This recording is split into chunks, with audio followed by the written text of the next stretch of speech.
त्याचा आदेश देत भारतीय संरक्षण दलांनी मिळून पाकिस्तानवर हल्ले चढवलेत। रात्री 2च्या सुमारास भारतीय हवाई दल, नौदल आणि सैन्याने पाकिस्तान आणि पाकव्याप्त काश्मीरमध्ये जवळपास 9 ठिकाणी मिसाईलचा जोरदार वर्षाव केल्याची माहिती पाकिस्तानने दिली आहे। पाककडून याचं प्रत्युत्तर मिळण्याची शक्यता आहे, त्यामुळे भारतीय सैन्याने कोणत्याही परिस्थितीला तोंड देण्यासाठी भारत-पाकिस्तान सीमेवर सर्व हवाई संरक्षण युनिट सक्रिय केले आहेत।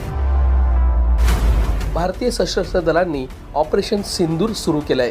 ज्या भागातून भारतात दहशतवादी पाठवण्याचं काम पाकिस्तान करत होता त्याच भागांवर मिसाईल डागण्यात आल्या आहेत।